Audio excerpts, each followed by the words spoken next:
Imagine isto. Você está no funeral de alguém que ama profundamente, talvez um dos seus pais, seu cônjuge, um irmão ou até mesmo seu filho.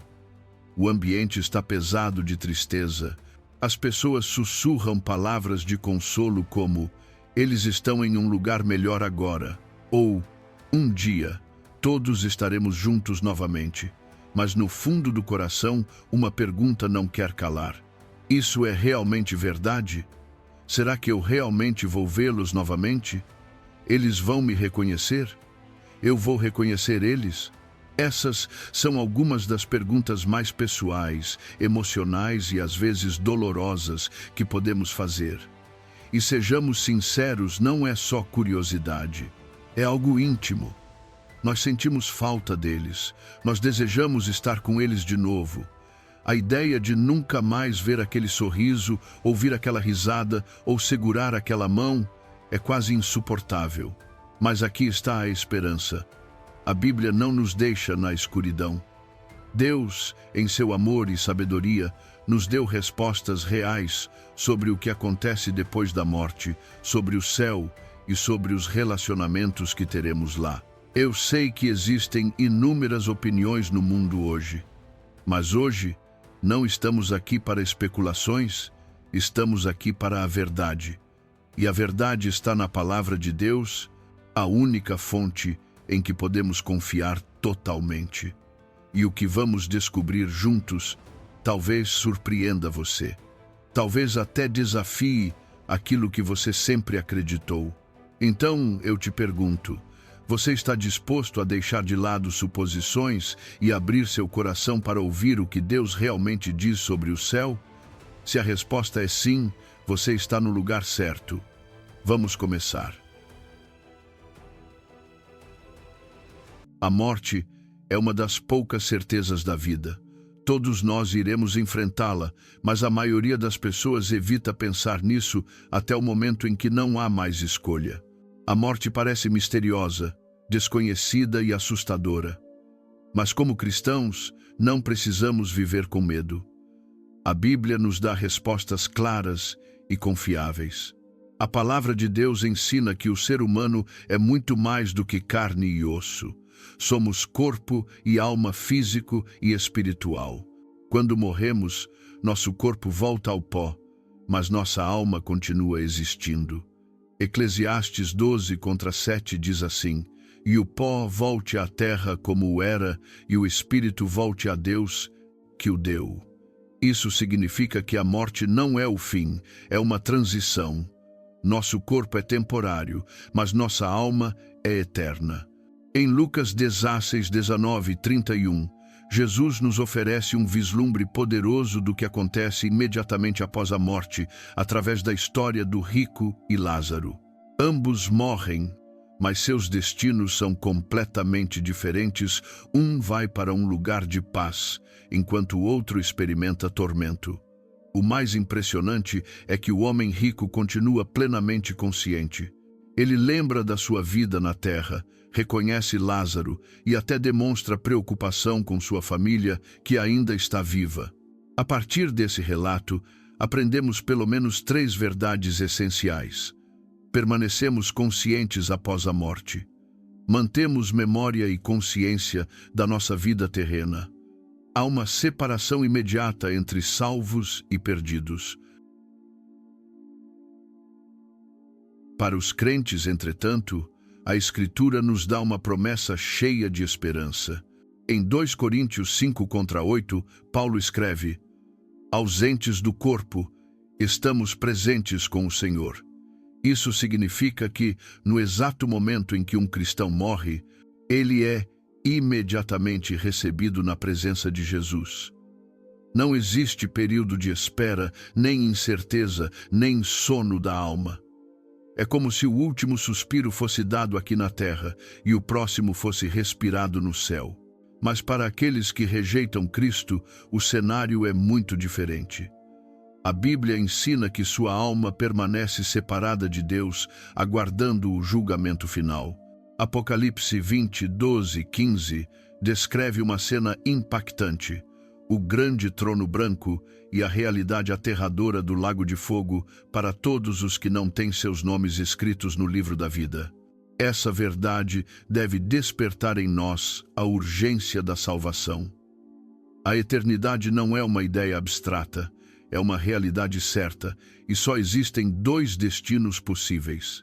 Por isso, nossa decisão sobre Cristo é a escolha mais importante que faremos em toda a vida, não apenas por nós, mas também pelo destino eterno daqueles que amamos. A história da eternidade não termina quando a alma deixa este mundo. A Bíblia ensina que um dia, quando Cristo voltar, algo ainda maior acontecerá. Nossos corpos serão ressuscitados e completamente transformados.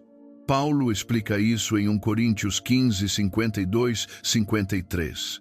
Os mortos ressuscitarão incorruptíveis e nós seremos transformados, pois é necessário que o corruptível se revista da incorruptibilidade e o mortal se revista da imortalidade.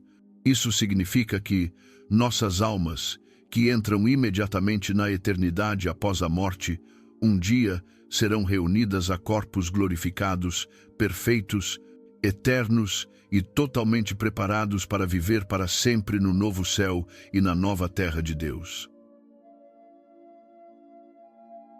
Então, para colocar de forma simples, quando morremos, nossa alma não deixa de existir, mas entra imediatamente na eternidade, o céu para aqueles que estão em Cristo, e a separação de Deus para aqueles que o rejeitam.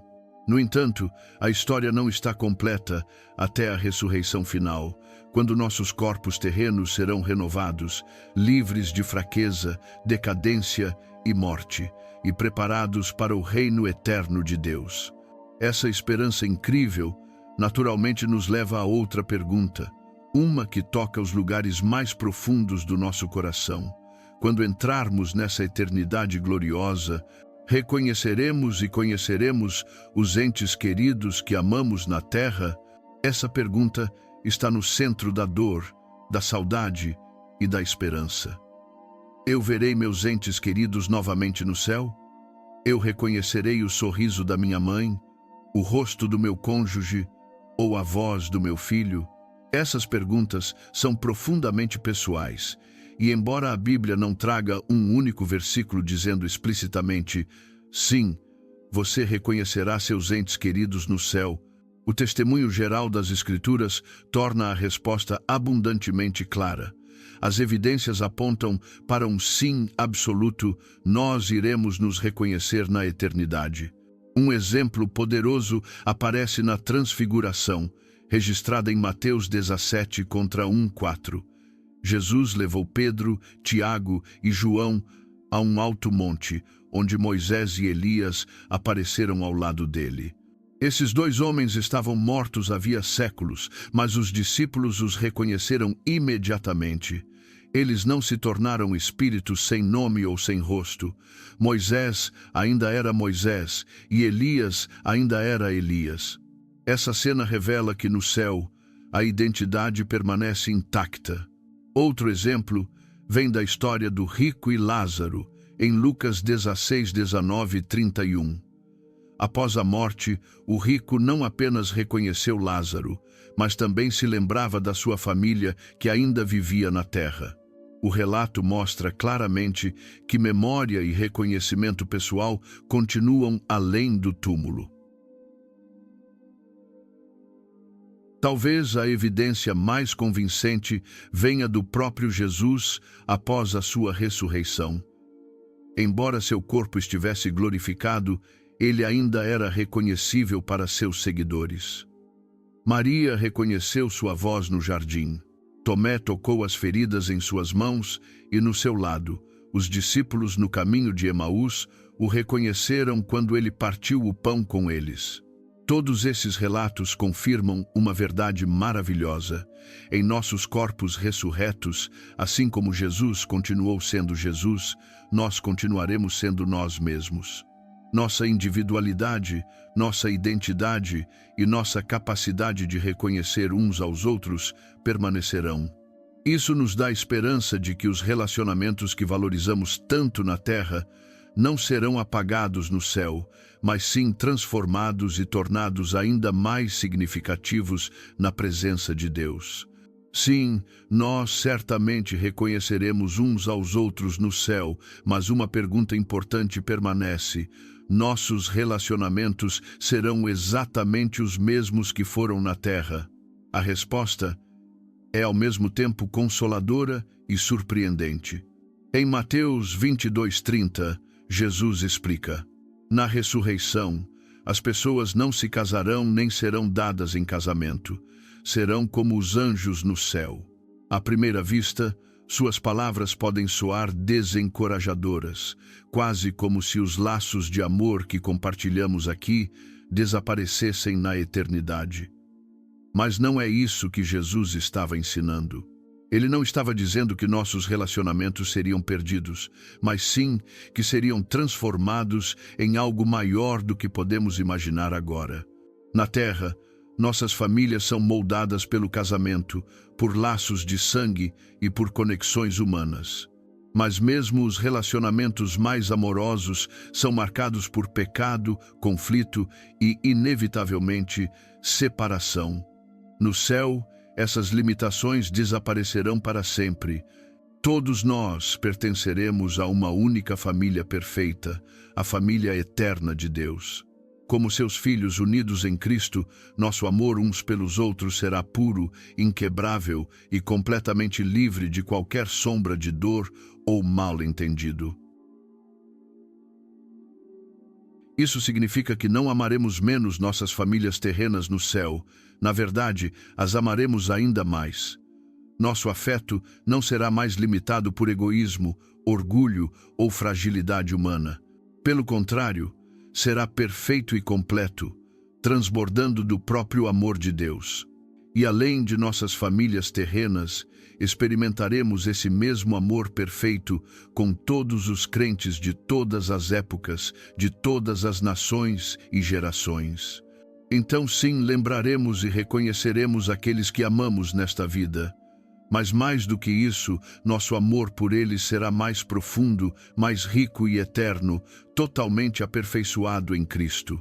No entanto, por mais linda que seja essa promessa, ela naturalmente nos leva a uma das perguntas mais difíceis de todas. E quanto aos entes queridos que não creem, para muitos de nós, isso não é apenas uma discussão teológica, é algo profundamente pessoal. Todos temos pessoas em nossas vidas que amamos intensamente. Pais, irmãos, filhos ou amigos próximos que ainda não conhecem Cristo. A ideia de sermos separados deles pela eternidade é quase insuportável. Uma dor que palavras não conseguem expressar plenamente. Ainda assim, a Bíblia não ignora essa realidade. Ela nos diz claramente que nem todos entrarão no céu. Em Mateus 7, 13 e 14, o próprio Jesus pinta um retrato sério e necessário. Entrem pela porta estreita, pois larga é a porta, e amplo o caminho que levam à destruição, e muitos entram por ela. Mas estreita é a porta, e apertado o caminho que levam à vida, e poucos são os que a encontram. Essas palavras nos lembram que a eternidade não é uma questão de esperança vaga ou pressupostos culturais. É uma questão de verdade, escolha e fé. A cultura moderna costuma preferir uma imagem suavizada de Deus, imaginando-o como todo amor sem justiça, toda misericórdia sem verdade. Mas a Bíblia revela quem Ele é em sua plenitude. Ele é infinitamente amoroso, mas também perfeitamente justo. Romanos 2:6-8 deixa isso muito claro quando diz: Deus retribuirá a cada um conforme o que tiver feito. O juízo de Deus é justo, seus padrões são santos e sua justiça nunca falha. Ao mesmo tempo, o coração de Deus não é cruel nem indiferente. Em 2 Pedro 3:9, vemos sua paciência e compaixão. O Senhor não demora em cumprir sua promessa, como alguns pensam. Ao contrário, Ele é paciente com vocês, não querendo que ninguém pereça, mas que todos cheguem ao arrependimento. Deus deseja a salvação de todos, mas Ele não força ninguém. Cada pessoa deve, por si mesma, escolher receber ou rejeitar a graça que Ele oferece. Essa realidade é pesada, mas também revela por que o Evangelho é tão urgente. A eternidade é real, e nossas escolhas importam muito mais do que percebemos. Esta talvez seja uma das perguntas mais dolorosas que podemos fazer. Se alguns de nossos entes queridos não estiverem no céu, como poderemos experimentar alegria? A lembrança da ausência deles não nos causaria tristeza eterna? Da nossa perspectiva humana, parece impossível conciliar isso. Mas a Bíblia nos oferece um vislumbre do consolo que nos aguarda na eternidade. Em Apocalipse 21:4 lemos: Ele enxugará dos seus olhos toda lágrima. Não haverá mais morte, nem tristeza, nem choro, nem dor, pois a antiga ordem já passou. Essa promessa poderosa nos garante que o céu não será um lugar de tristeza, arrependimento ou dor persistente. Como exatamente Deus fará isso é um mistério que a nossa mente limitada não consegue compreender agora. Mas podemos descansar na certeza de que sua justiça é perfeita. Sua misericórdia é completa. Seu plano é infinitamente maior do que podemos imaginar. Em vez de nos deixar desesperados, essa realidade deve acender um senso de urgência em nossos corações. Não podemos forçar ninguém a aceitar a salvação, mas podemos compartilhar o Evangelho com amor, orar fervorosamente por aqueles que amamos e viver de um modo que nossa fé seja um testemunho de esperança.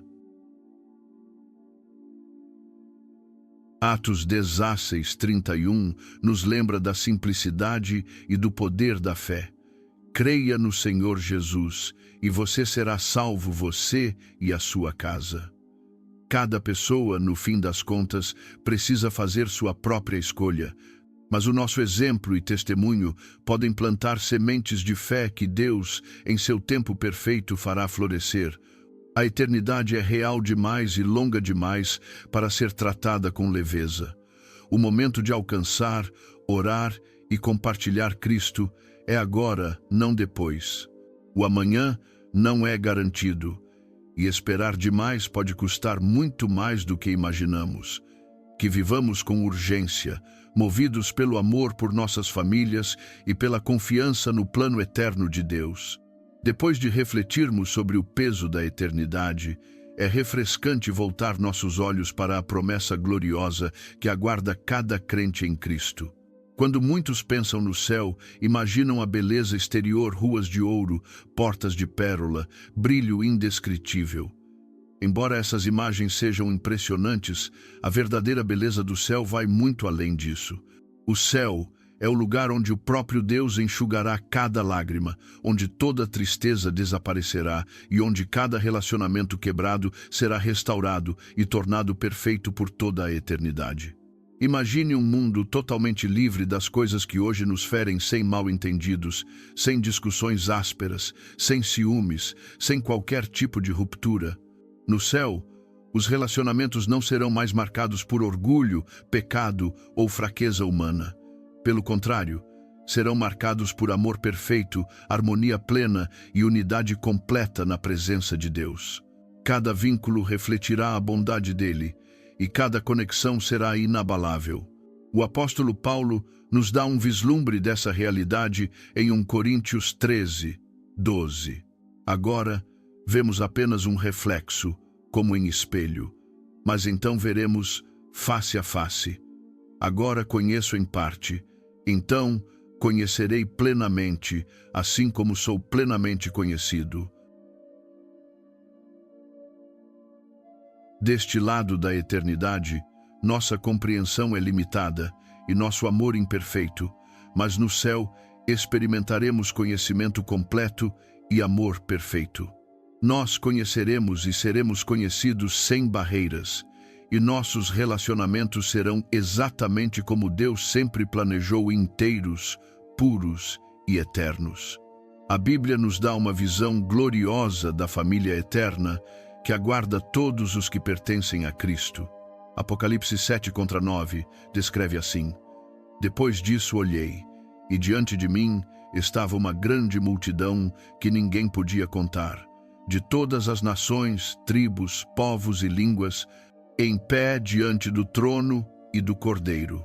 Essa imagem extraordinária nos lembra que, no céu, não apenas seremos reunidos com nossa família terrena, mas também nos juntaremos a uma vasta família eterna, crentes de todas as gerações e de todas as partes do mundo. E ainda assim, por mais incrível que isso seja, a maior alegria de todas não será apenas o reencontro com aqueles que amamos, mas o fato de que estaremos com o próprio Deus.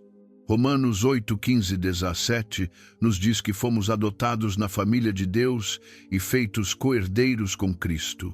Isso significa que todo crente que encontrarmos na eternidade será mais do que apenas um companheiro de adoração, será verdadeiramente nosso irmão ou irmã, unidos para sempre como filhos do mesmo Pai. Mais ainda, nosso Pai, o Rei dos Reis e Senhor dos Senhores, habitará conosco. Filipenses 3:20-21 nos promete que Cristo transformará nossos corpos fracos e mortais em corpos gloriosos como o seu. Nesse momento, fragilidade, doença e fraqueza desaparecerão para sempre, substituídas por força e glória eternas. O céu será o encontro perfeito da família eterna, onde o amor é sem falhas, a unidade é completa e Deus está no centro de tudo. Nós caminhamos pela verdade sobre o que acontece após a morte, a certeza de reconhecer nossos entes queridos no céu, a realidade séria da incredulidade e a alegria de um reencontro eterno. Mas, talvez a pergunta mais importante seja: o que tudo isso significa para nós hoje? O céu não é apenas uma esperança distante para ser lembrada no momento da morte, é uma realidade que deve moldar a maneira como vivemos agora. O apóstolo Paulo nos lembra dessa perspectiva em 1 Tessalonicenses 4:13-18. Não queremos, porém, irmãos, que sejais ignorantes com respeito aos que dormem, para não vos entristecerdes como os demais, que não têm esperança. Para aqueles que pertencem a Cristo, a morte não é um adeus definitivo. Não é um fim, mas uma porta que se abre para algo infinitamente maior. Por isso, nosso luto como cristãos é diferente. Sentimos a dor da separação, sim, mas carregamos a certeza de que ela é temporária. Um dia seremos reunidos na presença de Cristo e nunca mais haverá separação. Essa verdade deveria encher nossas vidas de coragem, consolo e propósito. O céu é real, a eternidade é certa, e essa realidade dá sentido à maneira como vivemos, amamos e perseveramos hoje. Jesus deu aos discípulos uma promessa poderosa sobre a esperança eterna. Em João 14:2-3 ele disse: Na casa de meu Pai há muitas moradas, vou preparar-vos lugar, e quando eu for e vos preparar lugar, voltarei e vos receberei para mim mesmo, para que onde eu estou, estejais vós também. Essas palavras nos lembram que o céu não é um sonho distante, mas um lugar real, preparado cuidadosamente pelo próprio Cristo para aqueles que pertencem a Ele. Mas há uma verdade importante que não podemos ignorar. O céu é um lugar preparado para um povo preparado. A entrada não é automática, nem é obtida por boas obras ou rituais religiosos. A única forma de estar pronto é pela fé em Jesus Cristo, que declarou em João 14:6: Eu sou o caminho, a verdade e a vida. Ninguém vem ao Pai senão por mim. Isso nos leva a uma pergunta pessoal que cada um de nós precisa responder. Você está preparado? Você colocou sua fé totalmente nele, confiando em seu sacrifício e ressurreição para a sua salvação? E quanto aos seus entes queridos, eles conhecem Jesus. A eternidade é certa. E agora é o momento de garantir que tanto você quanto aqueles que você ama estejam prontos para o lugar que Jesus prometeu. O céu não é apenas uma ideia reconfortante, é uma promessa real para todos os que colocam sua confiança em Cristo. É o lar do amor perfeito, da alegria eterna e dos relacionamentos restaurados na presença de Deus. Então, se você está de luto pela perda de alguém que morreu em Cristo, encontre consolo. A separação é apenas por pouco tempo. Se você tem medo da morte, anime-se. Jesus já preparou o caminho. E se alguém que você ama ainda não o conhece, deixe que este seja o momento que desperte seu coração para orar, compartilhar e viver com a eternidade em mente. A vida é curta, a eternidade é para sempre. Um dia, quando finalmente entrarmos no céu, toda tristeza desaparecerá, toda lágrima será enxugada, toda separação chegará ao fim. Muito obrigado por passar este tempo comigo, refletindo sobre essas verdades eternas. Se esta mensagem tocou o seu coração, eu te convido a se inscrever no canal, compartilhar com outras pessoas e se juntar à nossa comunidade enquanto continuamos a descobrir a esperança e as promessas da Palavra de Deus juntos. Que o Senhor te abençoe e te guarde, até o glorioso dia em que a fé se tornará visão e veremos o nosso Salvador face a face.